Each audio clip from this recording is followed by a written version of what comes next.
Bienvenidas y bienvenidos. Esto es Capitulares, un podcast de historia del Museo del Cabildo y de la Revolución de Mayo. Los capitulares eran los miembros del Cabildo. Acá, cada capítulo es un tema distinto. Cada tema es un capítulo de la historia.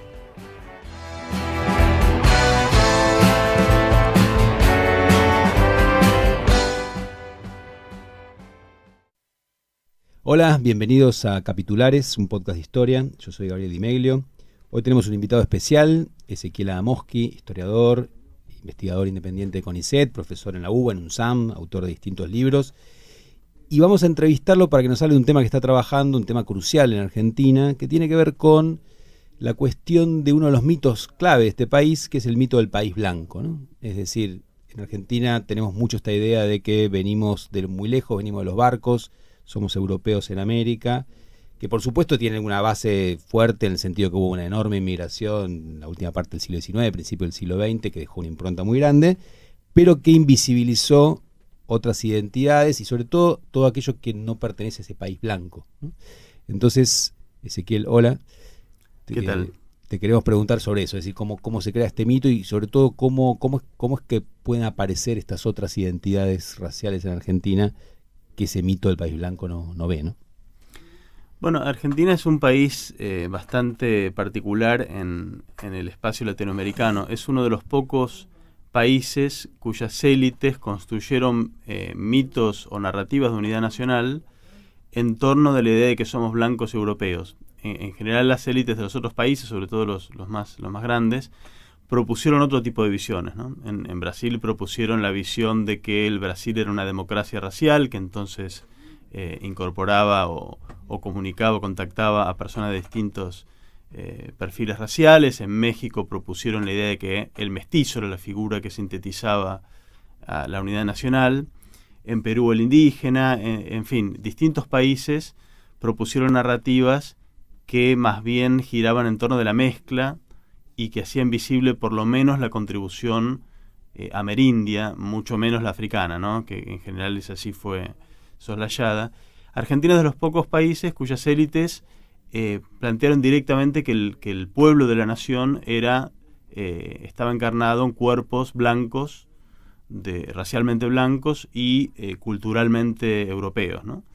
Es decir, una narrativa que negaba la importancia o la presencia no solo de otros grupos étnicos y de otros aspectos físicos, sino también la propia idea de mezcla, ¿no? En autores, por ejemplo, como José Ingenieros, plantearon a principios del siglo una idea bastante curiosa, principios del siglo XX, que es que en Argentina había habido un crisol de razas y la imagen evoca esos utensilios donde se mezclan los componentes químicos hasta formar una unidad perfecta entre ellos, pero curiosamente de esa mezcla el producto que salió era como decía José Ingenieros, una raza argentina que era blanca y europea. Es decir, todos los componentes previos de otros orígenes que pudiera haber habido, en ese crisol habían quedado disueltos y habían desaparecido, ¿no? Su contribución era tan pequeña, tan mínima, que no tenía sentido siquiera reconocerlos como parte del crisol, ¿no? Pero eso, te hago una consulta, porque eso también tiene que ver con que, más allá de distintas posiciones ideológicas, políticas, la idea de que los negros desaparecieron, de que los indígenas los mataron a todos, es decir, que no quedó ninguna marca, también supone que realmente solo nuestros abuelos fueron inmigrantes, ¿no? Eso, digamos, porque no es tan a propósito, es decir, es algo que se da medio casualmente, es una operación de las élites, es algo que pasa a nivel general.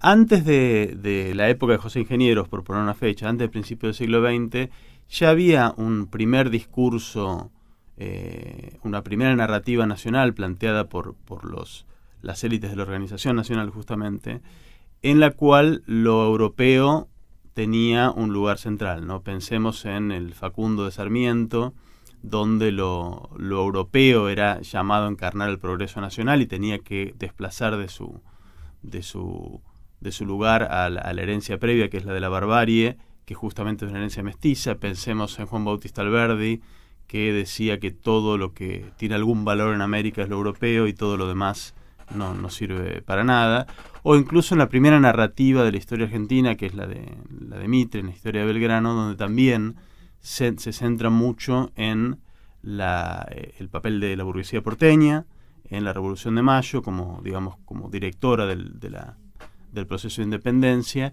y en el componente central europeo que ella representa, ¿no? Eso ya estaba presente, a pesar de que en la época de Sarmiento, Mitre o Alberdi era mucho más visible e innegable que había otros componentes también, ¿no? De hecho, estos discursos de Sarmiento y Alberdi se plantean justamente en contra de esa presencia, una presencia que ellos no deseaban, pero que no podían no reconocer, ¿no? Esto es lo que fue invisibilizado más bien hacia fines del siglo XIX y principios del siglo XX, cuando justamente se declaró que esos componentes que en algún momento pudo haber habido ya habían quedado disueltos, inundados en una marea europea y habían perdido toda relevancia. Pero además, después en Argentina, cualquier idea racial parece tener un lugar menor que otras problemáticas, ¿no? Es decir, uno tiene la sensación de que no se habla tanto de blancos, negros, como en otros espacios americanos donde indígenas, mestizos, donde eso aparece en las disputas políticas permanentemente, o en la idea de la sociedad, que un poco lo dijiste, ¿no? Cómo se piensa a sí misma. En Argentina parece como si eso se borró completamente.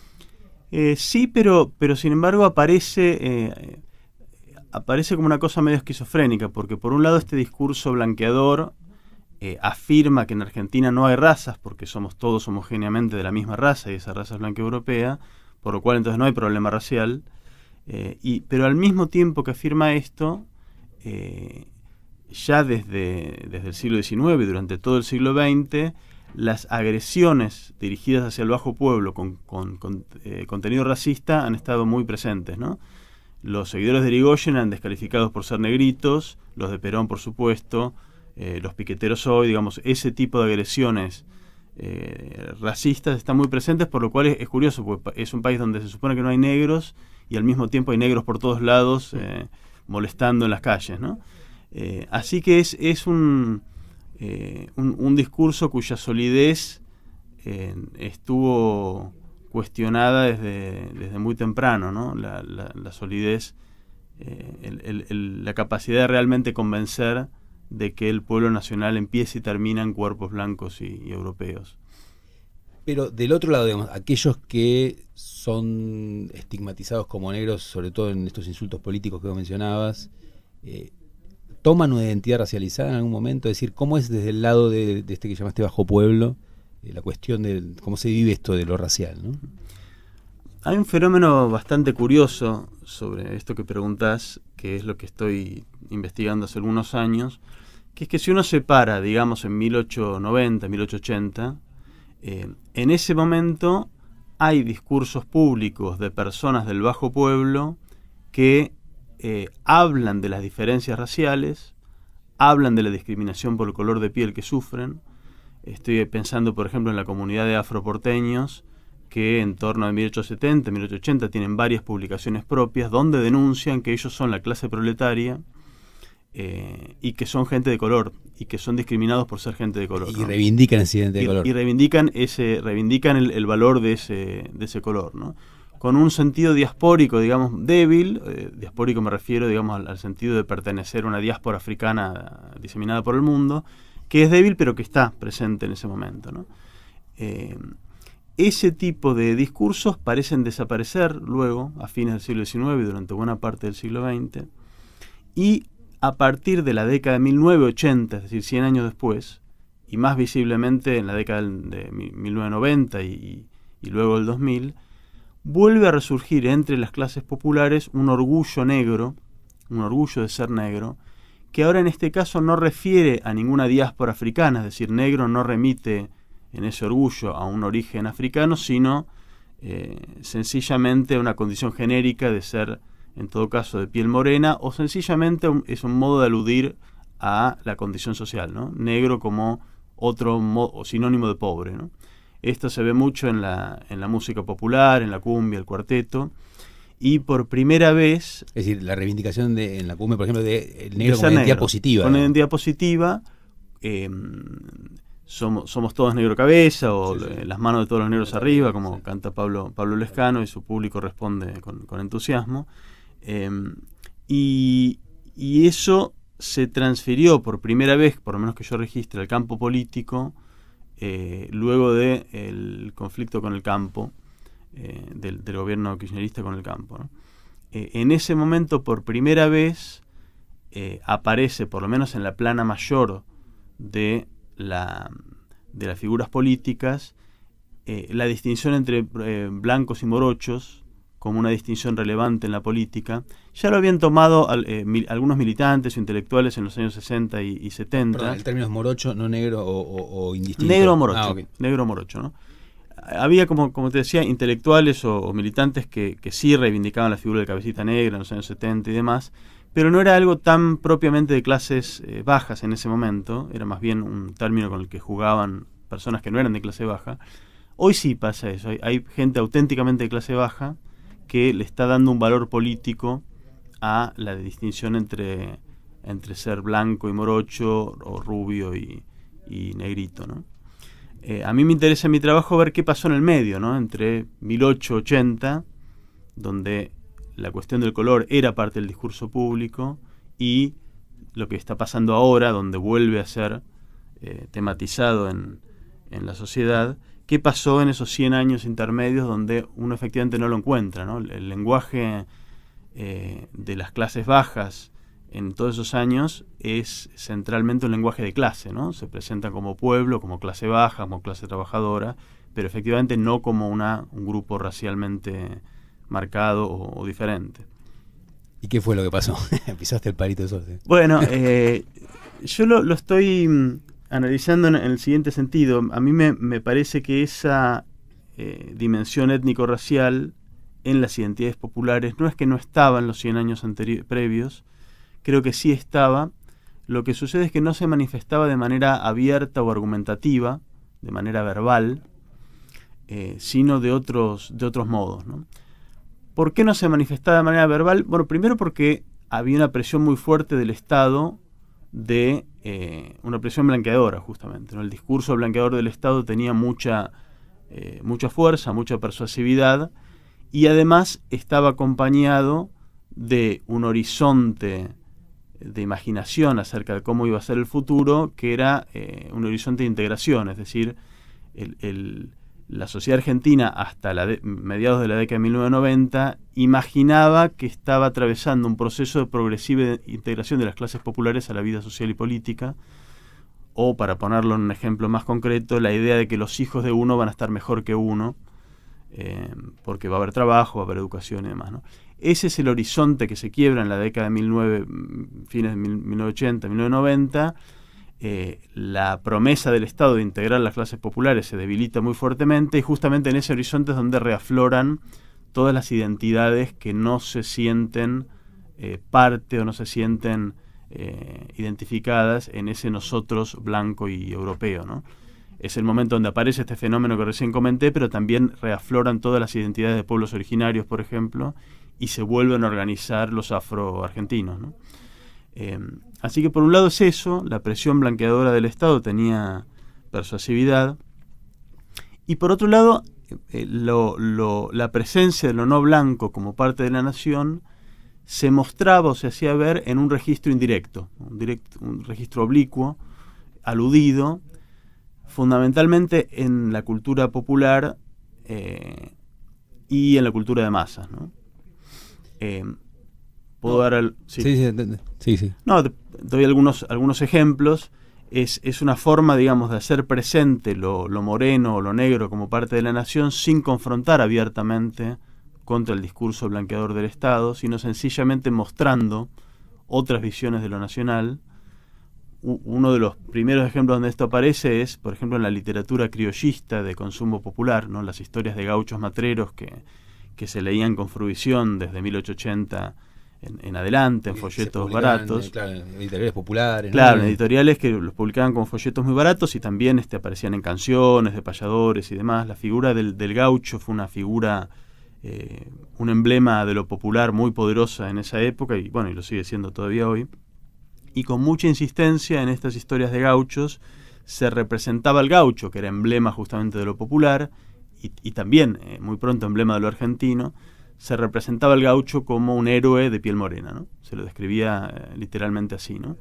Era una manera entonces de mostrar que en ese pueblo argentino no todos son de piel blanca, pero además en este caso mostrar que no cualquiera era el que llevaba una piel no blanca, sino justamente el héroe central, ¿no? El héroe gaucho que encarna al propio pueblo. Pero entonces los autores dicen eso cuando describen a la figura del gaucho. Cuando describen la figura del gaucho, a veces lo describen o... como una persona de tez morena, de tez trigueña. Con mucha frecuencia también lo hacen acompañar de personajes que son a veces enemigos, pero a veces amigos o sus asociados, que son afroargentinos. Sí, como el negro de Martín Fierro. Como el negro de Martín Fierro, que en el caso de Martín Fierro es un adversario, pero en muchas otras historias son los mejores amigos, no los adversarios. Claro, ¿no? claro. Los que los salvan en momentos de acción y demás, ¿no? Y la cultura de masas posterior, de muchas maneras, mostró la presencia de lo no blanco como parte de la nación, ¿no? Sin confrontar, sin decir el discurso que plantean las élites está equivocado, sin decir somos todos negros, porque eso no lo dice. Sencillamente mostraban imágenes de lo popular o imágenes de lo nacional que reponían la presencia de lo negro, que era justamente lo que negaba el discurso oficial, ¿no?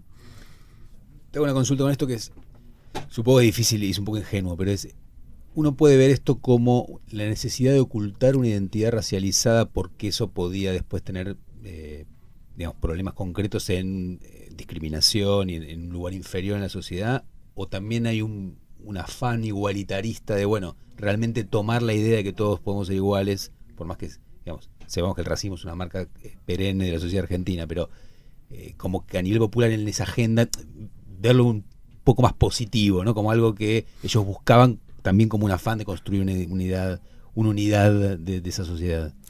Bueno, a mí me parece que las dos cosas. Es por un lado la presión del discurso blanqueador y los efectos y las consecuencias que podía tener desafiarlo abiertamente. Y por otro lado la promesa de integración, ¿no? Hay algo que efectivamente la sociedad argentina tuvo por comparación con, por ejemplo, Estados Unidos, que es que en Argentina no hubo discriminación de base racial formal en las leyes, ¿no? O abiertamente en la organización del espacio público, como en Estados Unidos, donde había micros para blancos y para negros, lugares para blancos y para negros, y toda una legislación que separaba a las personas racialmente, ¿no? Como si hubo acá antes en el periodo colonial, digamos. Claro, en Argentina en el periodo colonial la había, luego de la revolución de independencia dejó de haberla, y más aún el Estado argentino garantizó que en las prácticas abiertas y formales no hubiese una discriminación abierta hacia las personas no blancas. Por supuesto que igual la había, pero no legal, no asentada en las leyes ni patrocinada por el Estado, ¿no? Lea Heller escribió un libro muy bello que analiza justamente el momento en el cual la comunidad afroporteña pasa a ser invisible, que es justamente luego del año 1880. Muy interesante porque era una comunidad que tenía mucha visibilidad pública, como les contaba hace un momento, tenían periódicos, asociaciones, hacían peticiones públicas, eran muy visibles como grupo, y de pronto luego de 1880 es como si desapareciesen. Hay una idea que es errónea, que es que todos murieron en la guerra del Paraguay, algunos mitos al respecto, la fiebre amarilla. La fiebre amarilla, es decir, que como que desaparecieron como comunidad. Lea Heller muestra que no desaparecieron en absoluto. Era una comunidad relativamente pequeña, 6.000, 7.000 personas en Buenos Aires, pero más grande que, por decir algo, la comunidad croata, que siguió siendo visible y tuvo periódicos mucho tiempo después. Hay un proceso de invisibilización de esa comunidad, y lo interesante del caso es que Lea Heller mostró que hubo un debate en la propia comunidad afroporteña acerca de, qué hacer frente a por un lado la presión blanqueadora, pero por otro lado la promesa del Estado de garantizar igualdad a todos los individuos sin importar el color de piel, ¿no? Hubo un debate intenso dentro de la comunidad entre aquellos que planteaban que había que incorporarse a la nación manteniendo la marca étnica, es decir, como una minoría visible, y aquellos que más bien proponían integrarse a la nación olvidando la marca, ¿no? Integrarse como individuos, adoptar las pautas culturales y el aspecto exterior de cualquier otro, minimizar o disimular la herencia africana, cultural africana, e integrarse como cualquiera en una nación que ofrecía efectivamente igualdad para cualquiera, por lo menos en lo formal. Y terminó primando esta segunda visión, ¿no? Que era la que impulsaban los propios intelectuales de la comunidad en ese momento. Así que la respuesta es un poco las dos cosas, ¿no? Hay una presión blanqueadora que sin duda produce consecuencias si alguien la desafía en esa época, y por otro lado está esta promesa de integración, que es la que desaparece o se debilita 100 años después, y eso es un poco lo que permite que reafloren entonces otras identidades que ahora sí desafían el mito de la nación blanca europea. Y ahora hablabas recién de la comunidad afro en Buenos Aires. Digamos, Argentina es un país muy diverso, muy grande. Esta operación blanqueadora la hace el Estado en todos lados, en la escuela, etcétera. Pero ¿podés notar diferencias regionales? Es decir, o es un fenómeno que se ve a nivel nacional. La verdad es que faltan estudios para saber realmente cómo fue a nivel nacional. Yo estoy seguro que hay diferencias en esto. Sabemos que la presión blanqueadora no fue solamente en Buenos Aires. Hay un ejemplo que sí está trabajado, por ejemplo, en el caso de Tucumán.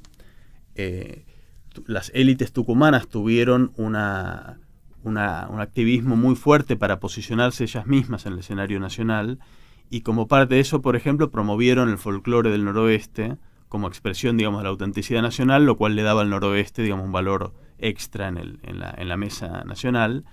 Y sabemos por investigaciones de Oscar Chamosa que las élites que promovieron el movimiento folclórico, la recuperación del folclore y demás, lo hicieron desde una visión hispanista, es decir, tratando de barrer todo lo posible bajo la alfombra el aporte indígena al folclore, ¿no?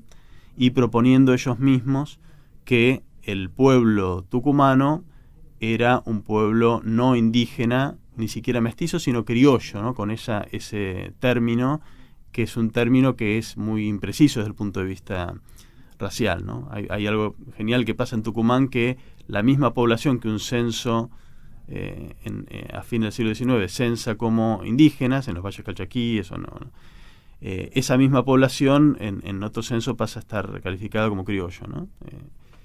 Hay también una presión blanqueadora, entonces, que no solo sucede en Buenos Aires, pasa también, sabemos que pasa en San Juan, donde se decreta que los huarpes desaparecieron y que la provincia es blanca y europea también.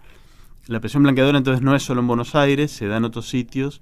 De todos modos, estoy seguro que hay diferencias en términos de qué significan ese tipo de discursos en otros espacios regionales, ¿no? Pero la verdad es que faltan estudios sobre esto. Y en la política, vos mencionaste antes el tema de Irigoyen, a quien acusan de negro, o a sus seguidores. Pensaba, viste, que como pasa a veces en el fútbol, que a Boca le decían Bostero, a River Gallina, y en un momento invierten la identidad y la toman, pero no hay una adopción de aquellos que son acusados de negros, digamos, como algo inferior de esa identidad, ¿no? Digo, lo pregunto sobre todo pensando más adelante en el peronismo, que uno muchas veces desde hoy asocia peronismo con esto de cabecitas negras, como los estigmatizaban, pero que hoy en día, como dijiste vos antes, tiene una positividad, es decir, hay desde, por ejemplo, el peronismo se reivindica esa identidad, y sin embargo, cuando uno mira los libros de lectura de la época de Perón, aparecen niños rubios, como en cualquier revista Villiquen que recuerde en cualquier momento. ¿Cómo es eso en estos partidos de masas con respecto a lo racial? El tema, digamos, de la presencia y la reivindicación de lo negro o lo moreno está mucho antes en la cultura popular y la cultura de masas que en la política. La política es, digamos, el último lugar donde llega esta reivindicación de lo moreno como parte de la nación, por motivos me parece entendibles, que es muy difícil en un país como Argentina plantear una política o incluso plantear identidades populares a partir de identidades raciales, ¿no? Porque si uno mira el bajo pueblo en Argentina es enormemente diverso, étnica y racialmente hablando, y en ese escenario plantear organizarse o plantear reclamos de base racial o étnica significa dividir ese todos popular, ese nosotros popular, ¿no? En Argentina esto no ha sucedido, ni siquiera ahora que hay una reivindicación de lo moreno, no es una reivindicación de lo moreno como un grupo étnico una minoría en particular, es un modo genérico de aludir a lo popular, pero no está pensando en que se organicen los que tienen tez morena, aparte de los de la gente de origen popular que tiene tez blanca, y de hecho la gente que responde en las bailantas, cuando Pablo Lescano dice la mano de todos los negros arriba, levanta las manos gente de tez morena y gente de tez blanca, ¿no? Negros se autoidentifican en el movimiento de la cumbia, las personas de origen popular, sin importar qué color de piel tengan, ¿no? Se autodefinen negros. Pero en la política sí llegó esto. Los primeros signos que yo veo de afirmación por la positiva de lo no blanco, en este sentido que decís vos de retomar el estigma y convertirlo en emblema, aparecen, yo lo encontré en los años 30, en algunos de los primeros movimientos que a veces la bibliografía los define como populistas, que fueron, por ejemplo, el movimiento de los hermanos Cantoni en San Juan, que empiezan a jugar en los fines de los años 20, principios de los años 30, empiezan a jugar la carta étnica cuando se presentan como líderes populares, diciendo que ellos representan a los chinos, ¿no? En referencia a los criollos de la región, claro. Y criticando a los gringos, ¿no? A los gringos bodegueros, que era la élite sanjuanina de ese momento, que efectivamente eran de familias inmigrantes. El propio Cantoni, en verdad, era de familia inmigrante, se hacía llamar el gaucho, pero Cantoni era tano, ¿no? Pero ya ahí empieza como a juguetear muy sutilmente con estas marcas étnicas. El peronismo clásico, digamos, del 45 al 55, no hace una reivindicación de lo negro, ni de la figura del cabecita negra. Hay un error frecuente que es suponer que Evita hablaba con afecto hacia los cabecitas negras, hacia mis cabecitas negras. Esto no es así. Ni Evita ni Perón usaron nunca ese término, ni en sentido positivo ni en sentido negativo, no lo utilizaron. La reivindicación de la figura del cabecita negra es después de la caída de Perón, después del 55. Pero sí uno ve en el peronismo que antes del 55 algunas figuras de la tercera línea del peronismo empiezan a hablar públicamente de las diferencias de color y de los morochos y de los morenos. Son figuras de muy tercera o cuarta línea, te dirían, no las figuras principales. Lo que sí pasa, que es bien interesante, es que verbalmente no se discute que haya diferencias de color o étnicas entre los argentinos en esa época, pero sí se tematiza visualmente. En la iconografía del peronismo es cierto lo que vos decís, que la gran mayoría de los dibujos, pósters, afiches y demás de esta época describen o presentan al pueblo argentino a través de cuerpos que son blancos y de aspecto europeo, pero sí empieza a haber otros cuerpos en algunos de los afiches que son cuerpos claramente mestizos, con rasgos diferentes, con coloración de tez morena. Y visualmente aparece, yo encontré en uno de los trabajos que hice una cosa que me pareció fascinante, que es que aparecía algunas versiones del escudo peronista en esa época, en las cuales se pintaba de un color moreno la mano de abajo, ¿no? En esas manos oblicuas donde la de arriba se entrelaza con la de abajo y se supone que la de arriba asiste a la de abajo, se pintaba de un color amarronado la de abajo y de un color rosáceo la de arriba, que era, digamos, un modo de tematizarlo sutilmente, de manera alusiva, visual, sin tener que verbalizarlo y discutir la cuestión a modo argumentativo, que era muy difícil en la época, ¿no? Y es interesante que durante toda la etapa peronista aparece esto aludido visualmente, no verbalmente, pero apenas cae Perón en el 55, apenas, digo literalmente, las semanas posteriores a que cae Perón, la cuestión del racismo argentino como crítica, la crítica del escarnio de la clase media por ser racista y demás, y la reivindicación del cabecita negra afloran casi inmediatamente, ¿no? Como si hubieran estado esperando... tapados. Hubieran estado tapado, claro, esperando no esperando, sino, digamos, como un tema difícil de discutir públicamente, justamente por la promesa de Perón de que en la nueva Argentina estábamos todos invitados y íbamos a integrarnos todos. Cuando esa promesa fracasa, falla, se muestra que fue una promesa que no se cumplió, que los argentinos no estaban integrados, ahí aflora toda la cuestión con una presencia pública que nunca había tenido hasta entonces, ¿no? Ahora, yo te saqué hacia la política y vos habías empezado antes a hablar de la literatura criollista. Es decir, ¿en qué otras marcas de esta cultura de masas se ve? Es decir, ¿en el cine, en la música, aparece también la cuestión racial? En la cultura de masas aparece con muchísima insistencia, ¿no? Hay un código, por ejemplo, en el cine argentino, hay un código en el cine de los años 30 y 40, muy utilizado por los directores, que es que cuando quieren representar un ámbito popular, un conventillo, un barrio obrero y demás, siempre colocan en la pantalla, en algún lugar visible, algún negro, por ejemplo, ¿no? Pasa en una de las primeras películas sonoras de la Argentina, que es Tango. Entre las primeras escenas que uno ve, un conjunto de... 1933, por ahí, ¿no? Es 1933, sí. Una de las primeras escenas muestra una milonga con gente bailando tango, y el director coloca en un plano muy, muy visible una afroargentina, como para graficar que estábamos en un ámbito de arrabal popular, ¿no? Esto era un código muy, muy utilizado, por ejemplo, está en un montón de películas de la época. En la música popular aparece también mucho, de diversas maneras. Por un lado, en el redescubrimiento de las raíces negras del tango, que se produce también en los años 30 y 40, algo que se había olvidado, ¿no? Durante una época, la época del primer auge del tango, quedó olvidado esa raíz, que se recupera en los años 30 y 40 con toda una nueva moda que hay de las milongas candombe, las milongas negras que hablan abiertamente de los africanos como parte del mundo popular, la moda del candombe, Alberto Castillo y demás, que tenía espectáculos con bailarines negros. ¿Cómo es? La canción de él, sí, la más conocida habla de la comparsa de los negros, ¿no? El compás del tamboril. Sí. Esto aparece con mucha fuerza. En otro sentido, mucho menos festivo, en el folclore, sobre todo con la figura de Atahualpa Yupanqui, también hay una visibilización de la presencia de lo que él llamaba las razas viejas, ¿no? El sufrimiento de las razas viejas, que son los criollos, mestizos e indígenas. Es decir, la cultura de masas mostraba de muchas maneras que ese pueblo argentino no era solamente blanco y europeo, ¿no? Cosa que en la escuela no sucedía. El mensaje de la escuela era: somos blancos y europeos, y en general el lenguaje, el campo intelectual tampoco lo tematizaba, salvo algunas figuras muy puntuales, ¿no?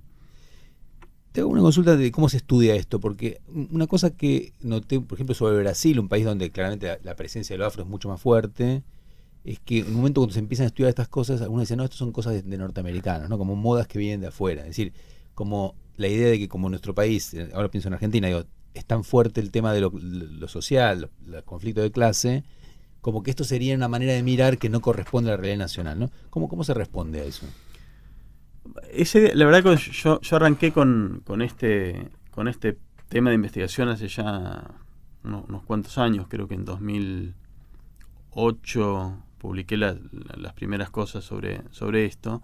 Cuando arranqué, ese tipo de comentarios eran los que recibía, ¿no? En términos literales, ¿no? Me han dicho en congresos que esas son cosas yanqui, claro, sí. Que no es relevante pensar la dimensión étnico-racial en un país como Argentina.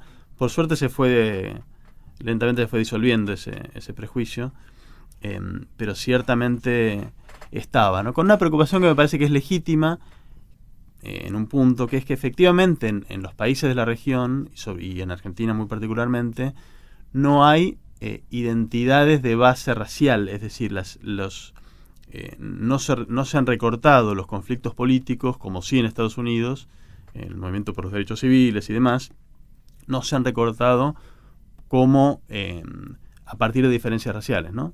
No hay una organización de minorías que se piensen como minorías raciales, salvo más recientemente en grupos indígenas, que sí se piensan obviamente como comunidades étnicas. Pero en los últimos 20 años. En los últimos 20 años. Bueno, en verdad los indígenas es un poco anterior, sí.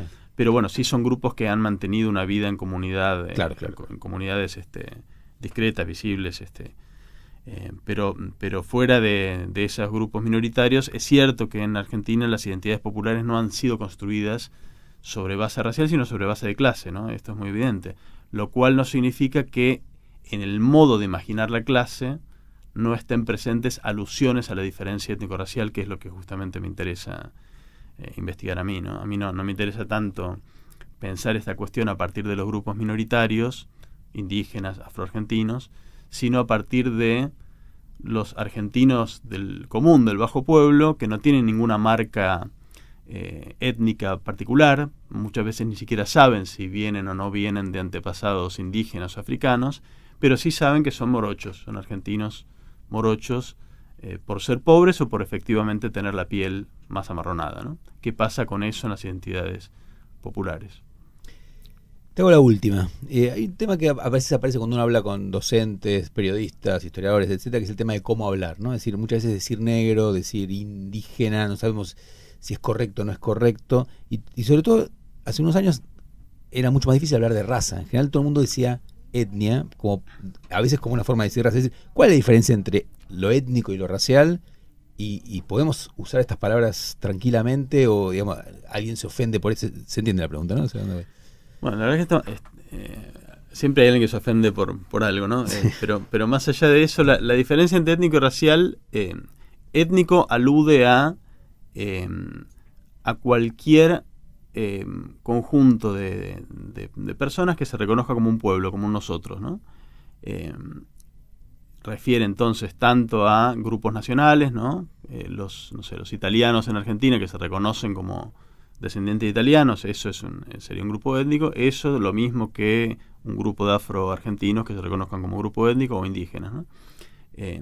No necesariamente esos grupos que se autoperciben o se reconocen como un nosotros, como un pueblo con características propias, no necesariamente tienen marcas físicas visibles de esa diferencia, ¿no? Hay muchos grupos étnicos que uno lo ve en la calle y no puede decir, no puede reconocer que sean distintos de cualquier otro. Cualquier italiano, español, croata o lo que fuera, no tiene una marca física visible para nuestros ojos al menos. Lo racial se utiliza, por lo menos en estudios académicos, no para afirmar que haya razas en la especie humana, cosa que está demostrado hace mucho tiempo que no hay razas en la especie humana. La especie humana no está dividida, no tiene diferencias biológicas estables. A lo que se alude cuando uno introduce el término raza es a aquellas características de grupos étnicos que son distinguibles a partir de atributos físicos reales o imaginados, ¿no? Para eso sirve pensar lo racial, porque efectivamente no es lo mismo tener una marca étnica acompañada de una marca física visible que no tenerla, ¿no? Tiene consecuencias en la vida de las personas que la llevan y en los demás, puede tener consecuencias muy, muy diferentes, ¿no? En ese sentido es que se utilizan en el campo académico. En el uso general, sí, por supuesto hay que tener cuidado, sobre todo con la cuestión de raza, de no reafirmar el prejuicio que mucha gente todavía tiene de que efectivamente los humanos nos dividimos en razas, ¿no? Cosa que no existe. Entonces sí hay que tener ciertas precauciones de cómo utilizar eso, ¿no? O también a la hora de hablar de diferencias étnicas que refieren esencialmente a una cuestión cultural, cuando están asociadas a linajes, por ejemplo, amerindios, ¿no? Porque no necesariamente una cultura viene con un legaje, un linaje biológico ni viceversa, ¿no? Bueno, clarísimo. Muchas gracias, Ezequiel. Charlamos con Ezequiel Adamowski. Yo soy Gabriel Di Meglio. Esto fue Capitulares, un podcast de historia del Museo del Cabildo de Buenos Aires y la Revolución de Mayo, Museo Nacional. Agradecemos a la radio de la Biblioteca del Congreso que nos presta este estudio y será hasta la próxima.